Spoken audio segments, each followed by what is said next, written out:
오늘 우리가 나눌 하나님의 말씀은 요한복음 3장 16절 한 절입니다. 하나님이 세상을 이처럼 사랑하사 독생자를 주셨으니 이는 그를 믿는 자마다 멸망하지 않고 영생을 얻게 하려 하심이라. 아멘. 오늘은 요한복음 3장 16절 말씀을 가지고 성탄의 의미라라는 제목을 가지고 말씀을 나눕니다. 요즘 CEO 크리스찬들이 많이 생기고 있습니다. 크리스찬 CEO는 사장님들을 의미하는 거고, CEO 크리스찬은 크리스마스, 이스터 온리, 교회에 딱 2번 나오는 크리스찬들입니다. 옛날에도 크리스마스 성탄절에 가면은 뭐 과자도 줬고 또 노트북도 주고, 부활절에 가면 삶은 계란 주고, 그래서 좋았던 것 같습니다. 여러분, 성탄절의 가장 큰 의미가 뭐라고 생각하십니까? 예수님께서 이 땅 위에 오심을 축복하며 기념하는 날입니다. 그럼 성탄절의 의미를 가장 잘 표현하는 성경 구절이 어디입니까? 요한복음 3장 16절입니다. 하나님이 세상을 이처럼 사랑하사 독생자를 주셨으니 이는 그를 믿는 자마다 멸망하지 않고 영생을 얻게 하려 하심이라. 아멘. 여러분, 이 요한복음 3장 16절을 가만히 보면 이미 전제되어진 조건이 하나 있습니다. 그게 뭐냐면, 모든 인류가 가만히 있으면 다 어디로 가고 있는 겁니까? 멸망을 향해 가고 있다라는 조건입니다. 그리고 이 멸망으로 가는 길을, 새로운 영생의 길을 주시기 위하여 하나님께서는 독생자를 우리에게 주셨다라는 것입니다. 사랑하는 성도 여러분, 예수님께서 이 땅 위에 왜 오셨는가, 그리고 어떤 모습으로 오셨는가, 우리는 분명히 기억해야 할 것입니다. 예수님은 우리에게 영원한 생명을 주시기 위하여 오셨고 동정녀의 몸을 빌려 오셨습니다.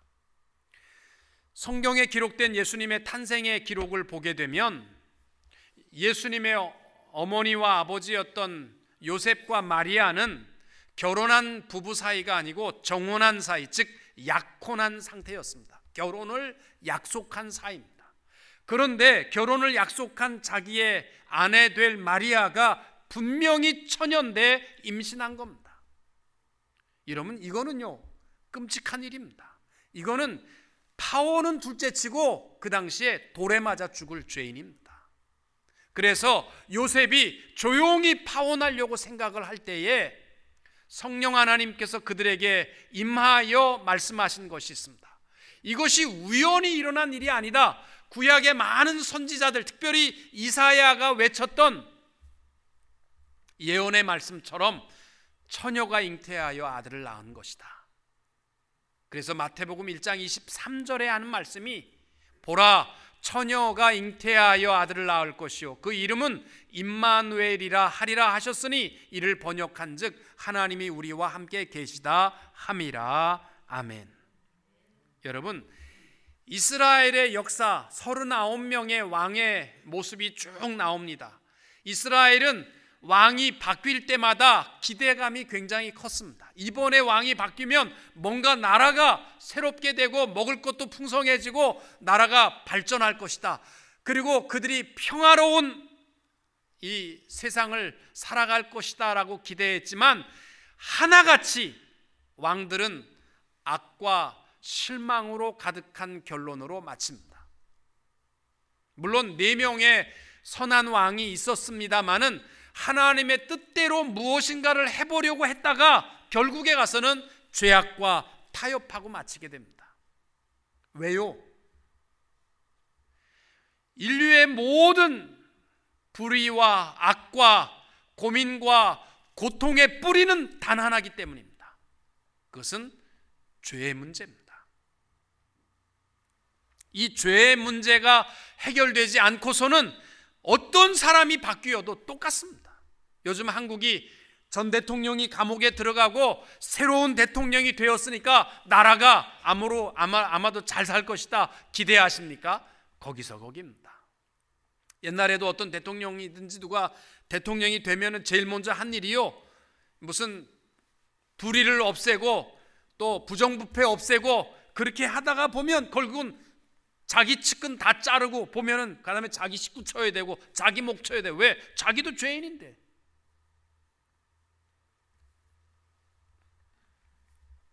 이 죄의 문제를 해결하기 위한 길은 죄인이 죄인을 대신할 수 없는 겁니다. 그래서 이 죄의 문제를 해결하기 위한 유일한 방법은 동정녀의 몸을 빌려 하나님께서, 죄 없으신 하나님께서 직접 이 땅 위에 오시는 것이었습니다. 사랑하는 성도 여러분, 사람이라는 단어의 헬라어의 표현은 안드로포스라는 말입니다. 이 말은 위를 바라보는 존재라는 뜻입니다. 사람과 동물이요, 살아가는 모습을 보면 뭐 거의 비슷해요. 먹고 배부르고 즐기고 자고 또 자식 낳고 키우고 병들었다가 건강했다가 좋은 일 있다가 울다가 그러다가 아파서 시름시름 아프다가 죽는 거, 어떻게 보면 동물하고 비슷하잖아요. 그런데 사람은 동물과 분명히 다른 점은 딱 하나 있습니다. 그게 뭐냐면 살아가는 목적이 있다는 것이고 위를 바라본다는 것입니다. 성탄절에 사람들이 다 먹고 마심에 취하여 그들의 시야를 다 땅 위에 맞추고 있을 때 우리들은 하나님의 자녀들로서 초점을 하나님께 맞출 수 있게 되기를 바랍니다. 그리고 왜 하나님이 독생자를 보내어 주셨는지, 그리고 그 예수 그리스도를 믿음으로 멸망치 않고 영생의 소망 가운데 살아가는 성도님들이 다 되시기를 주님의 이름으로 축원합니다. 제일 먼저 우리가 기억해야 할 것은 성탄절은 하나님께서 이 세상을 사랑하심으로 독생자를 주신 날이라는 사실입니다. 여러분, 하나님이 이 세상을 사랑하셨다라고 그랬는데 이 세상이 어디입니까? 유대인들일까요? 여기서 이 세상은 하나님과 단절된 상태를 의미하는 것입니다. 하나님께서 인류 만물을 창조하실 때 사람을 만물의 영장으로 세워주셨습니다. 그리고 모든 피조물을 그의 손에 주시면서 생육하고 번성하라, 땅에 충만하라, 모든 것을 다스리라 하셨는데 사람들이요 그 자리를 빼앗겼습니다. 왜요? 조물주와 피조물 된 우리 하나님과 우리의 사이가 끊어짐으로 말미암아 우리는 땅 위에 만물의 영장의 자리를 상실하게 됐습니다. 그리고 그 이후로 사람들은 하나님을 기억하지 못하고 하나님이 받으셔야 할 영광과 하나님이 받으셔야 할 자리에 자기 자신을 앉혀놓고 지금까지 온 인류 역사를 보면요 전부 자기를 위해서 삽니다. 나의 배부름과 나의 욕심과 나의 정욕을 위해서 살아가는 것입니다. 그러나 분명한 것은 하나님과 끊어진 상태로 살아가고 있었습니다. 여러분, 성경에 보면은 죽음에 대해서 세 가지로 말씀하고 있습니다. 제일 먼저 영적 죽음이 있습니다. 이거는 하나님과 관계가 끊어진 상태를 영적 죽음이라고 표현합니다. 창세기 2장 17절에 보시면은 선악을 알게 하는 나무의 열매는 먹지 말라, 내가 먹는 날에는 반드시 죽으리라 하셨거든요. 그런데 아담과 하와가 먹었습니다. 그러면 아담과 하와가 죽었습니까? 살았습니까? 대답을 왜 못하십니까? 아담과 하와가 선악과를 먹었는데 죽었습니까? 살았습니까? 사탄은 아담에게 하와에게 한 말이 있습니까?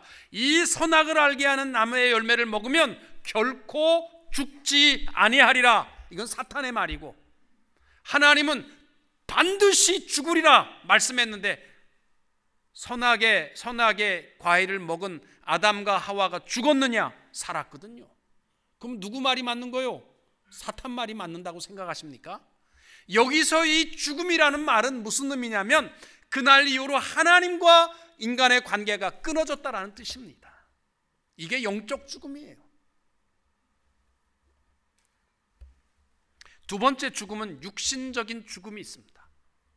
이게 뭐냐면 우리의 영혼과 육신이 분리되는 것이 육신의 죽음입니다. 영은 하나님께로 돌아가고 육신은 흙으로 왔기 때문에 다시 흙으로 돌아가는 것을 우리는 육신의 죽음이라고 표현합니다. 세 번째는 영원한 심판과 둘째 사망, 영원한 죽음을 가지고 표현하고 있습니다.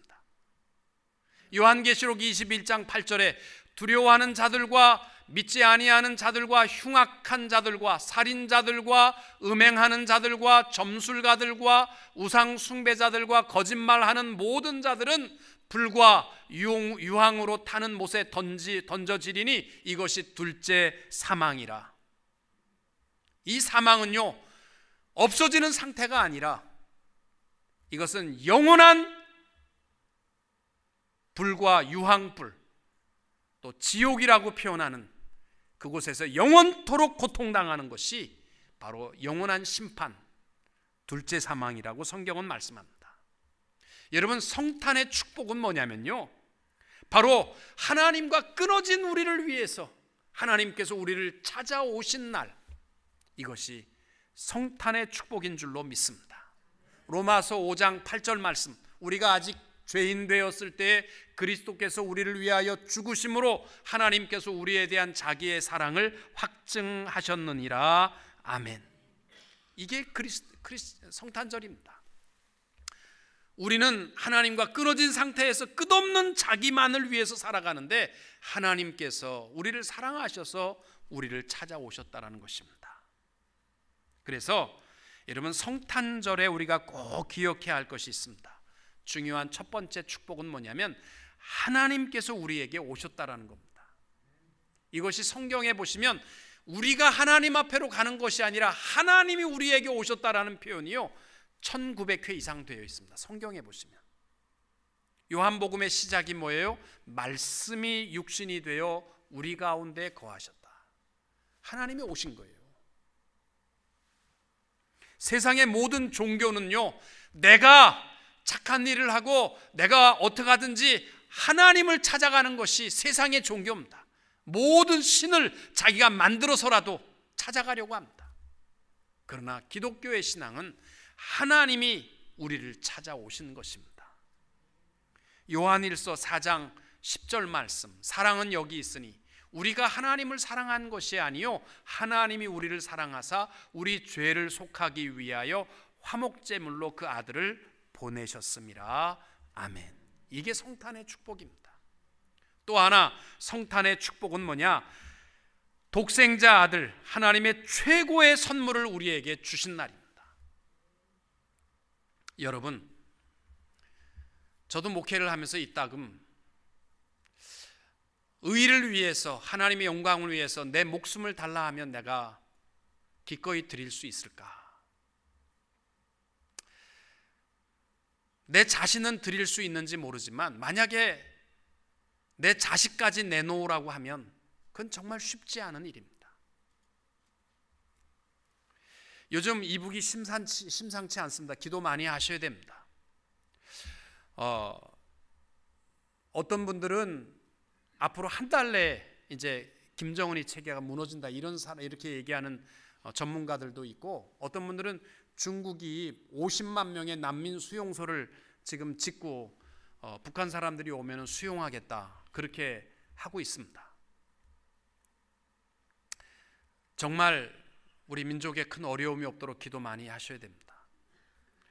근데 이북에서 있었던 일이랍니다. 한 쿠데타를 계획하고 일을 진행하던 사람이 잡혔습니다. 그 배후를 알기 위해서 그를 고문하고 극악하게 그를 신문합니다. 근데 이 사람이요, 죽으려고 작정을 했기 때문에 아무 말도 안 하는 거예요. 암만 고문하고 지독한 고문을 해도 입 다물고 이야기를 안 합니다. 그래서 그 아내와 자식을 붙잡아 놓고서 그 아내를 향하여서 총을 겨누고 쐈습니다. 아내가 비명을 지르고 쓰러졌습니다. 얘기해! 안 합니다. 그 다음에 철커덕하고 아들의 머리에 총을 겨누고 다음은 네 아들 차례다. 얘기해! 그러니까 얘기하겠습니다. 그리고 모든 것을 털어놓습니다. 이게요, 그 아이리스라는 영화 연속극에 나왔던 장면입니다. 이게요. 이 아들을 다 겨누니까요, 그 다음에는 죽을 각오로 한 사람도요 못 견디더라고요. 어떤 분이 요한복음 3장 16절이 이해가 안 됐대요. 아니, 독생자를 줬다는 게 뭐 그렇게 큰 사랑인가 그랬는데, 어느 날 자기 아들이 아픈 거예요. 어린 아들이 하도 독감 때문에 기침 많이 해서 병원에 갔습니다. 주사를 맞고 이제 건강한 사람도요 이 병원 가운을 입고 나면 정말 굉장히 아파 보입니다. 아들이 옷을 입고 병원에 이렇게 입원을 했는데 아들이 두려워하면서 아버지한테 묻는 거예요. 아버지, am I going to die? 아빠 나 죽는 거야? 그러니까 아버지가 우습기도 하고 웃기기도 하고, 그래서 뒤통수 때리면서 걱정하지 마 이렇게 하려고 하다가 무슨 대답을 해줘야 제일 좋을까? 그러면서 머리에 생각나는 게 뭐냐면, 만약에 내 아들이 지금은 감기라서 그렇게 얘기하는 게 자기가 받아들이 그냥 쉽게 생각할 수 있지만, 정말로 내 아들이 백혈병이나 암에 걸려서 이제는 더 살아갈 수 없어서 아버지, am I going to die? 그러면 내가 무슨 말을 해줄 수 있을까? 내가 대신 죽으마 이럴 수도 없고, 너 안 죽어 그럴 수도 없고, 그래 넌 죽어야 돼, 이 진실을 내가 과연 얘기할 수 있을까? 그 생각을 하면서 하나님께서 우리를 구원하시기 위하여 독생자를 주셨다. 이거 어마어마한 축복이고 사랑이구나. 이것을 비로소 깨닫게 되었다는 것입니다. 여러분, 성탄절에 뭐 큰 선물 못 받았다고 섭섭하게 생각하지 마세요. 우리는 다 예수 그리스도를, 독생자를 받으신 줄로 믿으시고 하나님 앞에 힘을 다하여 감사하며 찬양할 수 있게 되시기를 축복합니다. 또 성탄절에 우리가 꼭 기억해야 할 것은, 이날은 먹고 마시고 즐기는 홀리데이가 아닙니다. 독생자 아들을 우리에게 보내신 분명한 목적이 있다는 사실을 기억하십시오. 여러분, 성탄절에 우리가 아무리 많은 선물을 주고받았다고 할지라도, 또 카드를 주고받았다 할지라도, 멋진 파티에 초청을 받아서 먹고 왔다 할지라도 이걸로 성탄절을 잘 지냈다고 착각하지 마십시오. 성탄절의 목적을 잃어버리면 아무 소용없습니다. 하나님께서 아들을 보내주신 그 축복의 의미가 무엇인가? 여러분, 그 예수를 믿지 아니하면, 오늘 말씀에도 보면 영생으로, 멸망의 길에서 영생의 길로 바뀌는 유일한 축복의 단서는 믿는 자는 믿음입니다. 뭘 믿습니까? 그러면 여러분, 믿습니다. 예수를 믿습니다. 뭘 믿습니까? 오늘 우리가 꼭 기억해야 할 것은 동정녀 탄생 믿으십니까? 아멘 좀 하세요. 졸리잖아요. 동정녀 탄생 예수를 믿으십니까? 대속의 죽음의 십자가를 믿으십니까? 부활의 첫 열매가 되신 예수를 믿으십니까? 예, 우리가 믿는 예수는 바로 이 예수입니다. 우리가 예수 믿는다고 할 때 제일 먼저 걸리는 게 뭐예요? 동정녀 탄생입니다. 아니, 세상에 믿을 걸 믿으라고 해야지요. 처녀가 애를 낳았다는 걸 어떻게 믿습니까? 자유주의 신학자들이 하는 말이에요. 과학적으로, 생물학적으로 맞지도 않는데 왜 신빙성이 없이 기독교에서 좋은 얘기가 너무 많은데 이것 때문에 기독교에 대해서 웃음 살 일이 뭐가 있느냐? 동정녀 탄생 빼자. 자유주의 신학자들이 하는 말입니다. 그러나 여러분, 동정녀 탄생을 믿지 못하면 우리 죄 문제가 해결이 안 돼요. 여러분 보세요. 인류 역사에 아담 이후로 모든 사람들은 죄를 범하였습니다. 그리고 죄인을 대신해서 죽는 법은 없습니다. 자기 죄값도 자기가 해결할 수 없는데, 아무리 이 땅 위에 아름답게 살았던 성인 군자라 할지라도 자기 죄 문제를 자기가 해결할 수 없는데 어떻게 다른 사람의 죄 문제를 해결할 수 있겠어요? 죄 없는 분, 그분만이 우리의 죄를 대신할 수 있습니다. 죄 없이 태어나는 분은요, 인간의 씨로 온 사람으로는 안 되는 거예요.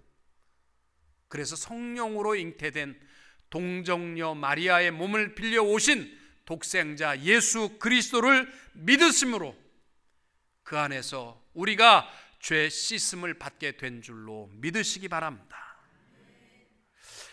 미국의 위대한 신학자인 그레이샴 메이천 박사는 예수 그리스도의 동정녀 탄생이라는 책에서 예수님이 동정녀의 몸으로 오셔야만 했던 이유는 거룩하고 죄 없는 자만이 죄인을 대속할 제물이 될 수 있기 때문이다 라고 말했습니다. 여러분, 성탄절에 비로소 우리가 부르는 찬양 중에 하나가 뭐예요? 노엘, 노엘, 노엘, 이스라엘의 왕이 나셨도다 라는 찬송입니다. 노엘이 뭡니까? 노엘이 누구네 집의 이름이더라? 노엘은 무슨 뜻이냐면요, Now all is well. 이것이 준말이 노엘입니다. 왜 이제부터는 다 모든 것이 해결된 겁니까? 죄 문제가 동정녀의 몸을 가지고 오신 예수 그리스도께서 대신하심으로 말미암아 비로소 성탄절에 우리가 부를 수 있는 것이 노엘, Now all is well, 이 찬양을 부르실 수 있는 줄로 믿습니다. 죄 문제를 해결하기 위하여 오신 동정녀의 몸으로 오신 예수를 고백할 수 있게 되시기를 축복합니다. 두 번째로 우리가 믿어야 할 예수는 대속의 십자가를 지신 예수의 죽음을 믿으셔야 합니다. 여러분, 십자가 사형은요, 로마에서도 가장 흉악한 죄인에게만 적용한 사형 틀입니다. 왜냐하면 사람의 수분을 완전히 빼서 죽이는 거기 때문에 너무너무 고통스럽습니다. 이거는요, 보통 매달리면 3일, 일주일씩 매달려서 새가 와서 머리를 쪼아먹을 만큼 고통스러운 것이 십자가 형틀이기 때문에 로마 사람들은 절대로 죽을 죄를 져도요, 십자가 사형은 안 했습니다. 가장 극악한 죄인에게만, 그것도 자기의 속국 노예 민족에게만 적용한 것이 십자가 형틀이었습니다. 예수님께서 십자가에 그 고통의 십자가를 지심으로 말미암아 우리의 모든 죄를 완전히 씻어 주신 줄로 믿습니다. 여러분, 사도행전 4장 12절에 다른 이로서는 구원을 받을 수 없나니 천하 사람 중에 구원을 받을 만한 다른 이름을 우리에게 주신 일이 없음이라. 여러분, 석가나 공자가 십자가에 죽었다고 해서 우리의 죄 문제가 해결되느냐? 아닙니다. 그들은 그들의 죄값도 해결 못합니다. 오직 동정녀의 몸으로 오신 예수 그리스도가 십자가에 죽으심으로 주어진 혜택이 우리의 모든 죄가 다 씻어진 줄로 믿으시기 바랍니다. 어떤 분들은 그렇게 얘기해요. 예수님의 대속의 십자가 믿습니다. 2000년 전에 우리 죄를 대신해서 죽으신 거 믿습니다. 그러면 당신은 지금 이 시간 죽으면 천국 갈 수 있습니까? 그거는 제가 장담 못하겠습니다. 나는 대속의 십자가를 믿습니다. 그러면 당신은 의인이십니까? 제가 죄를 조금 짓기 때문에 의인은 아닌 것 같습니다. 이렇게 대답해요. 이건 모순입니다. 여러분, 대속의 십자가라는 건 뭐예요? 내 모든 죄, 과거와 현재와 앞으로의 부끄러운 모든 죄까지도 완전히 씻어주신 십자가, 이것이 대속의 죽으심이신 줄로 믿습니다. 그런데 씻어주신 건 믿습니다. 그런데 지금 내 죄는 말고요. 이게 말이 되는 얘기입니까? 대속의 십자가를 믿으시면 내가 언제 어디서 하나님의 부르심을 받으셔도 담대하게 하나님 나라에 들어갈 수 있게 된 줄로 믿으시기 바랍니다. 부끄러운 죄를 범할지라도 십자가의 사랑을 믿기 때문에 나는 의의 자녀가 된 줄로 믿으시기 바랍니다. 마지막으로 우리가 믿어야 할 것은 예수 그리스도의 부활, 그리고 부활의 첫 열매가 되신 것을 믿으시기 바랍니다. 예수님께서 사망 권세에 머무르지 아니하시고 사흘 만에 부활하셨습니다. 그리고 부활의 첫 열매가 되셨다는 말은 앞으로 우리들도 죽는 것이 끝이 아니라 부활의 축복을 누리게 된 줄로 믿으시기 바랍니다. 사실 우리가 살아가면서 얼마나 많이 죄를 범하십니까? 사람들하고도 싸우고 거짓말도 쉽게 하고 또 알게 모르게 여러분 죄를 많이 짓잖아요. 내가 보면요, 정말 문제도 아닌 것 가지고 싸우고 원망하고 저게 정말 예수 믿는 사람인지조차 믿어지지 아니할 때가 많이 있어요. 여러분 얘기가 아니고 저 말입니다. 그래서 저는 목사임에도 불구하고요, 때때로 하나님 그냥 70년 안 살아도 좋으니까 그냥 이 땅 위에 살다가 딱 죽으면 싹 없어지면 좋겠습니다, 이런 마음 가질 때가 제가 솔직히 있어요. 여러분은 없으십니까? 있잖아요. 목사가 있는데 여러분이 왜 없겠어요? 딱 없어진다면 제가 해야 될 일은 목사부터 사임하겠습니다. 그리고 제가 놀고 싶은 대로 실컷 놀다가 싹 없어지는데 뭘 이 땅 위에 할 게 뭐가 있겠어요? 즐겁게 사는 거죠. 그냥 쾌락 가운데. 사람들이요, 괴로우면 어떻게 돼요? 자기 목숨을 딱 끊어버려요. 왜? 지난주에도 우리 한국에 무슨 유명한 가수 한 명이 죽었던데, 왜 죽느냐면요, 괴로운 거 딱 죽으면 없어질 줄로 알아요. 천만의 말씀입니다. 죽어서 없어질 것 같으면 저도 목사 안 합니다. 성경은 우리에게 분명히 말씀합니다. 죽음이 끝이 아니라는 거예요. 오늘 말씀에도 분명히 전제되는 것이 있습니다. 그를 믿는 자는 멸망하지 않고 영생을 얻게 할 것이다. 이 말을 가만히 생각해 보세요. 인류는 가만히 있으면 어떻게 되는 거예요? 멸망으로 나가는 거예요. 전부 멸망의 길로 가고 있기 때문에 영생의 길을 우리에게 열어주신 것이 바로 성탄, 하나님께서 독생자 예수를 우리에게 주셨고, 믿는 자에게는 영원한 생명을, 가만히 있는 자에게는 멸망으로 간다는 것입니다. 믿으십니까? 근데 문제는요, 사람들이 가만히 있으면 내가 죄 지은 것도 없는데 착각하고, 아니라고 암만 얘기해도 자기 귀 막고 됐어 나 그냥 이렇게 살래. 지금 자기가 멸망으로 가고 있다는 것도 몰라요. 그리고 알고 싶지도 않은 거예요. 이게 세상 사람들입니다. 그래서 이 문제를 해결하기 위해서 가장 적극적으로 나선 분이 누군지 아세요? 하나님이세요.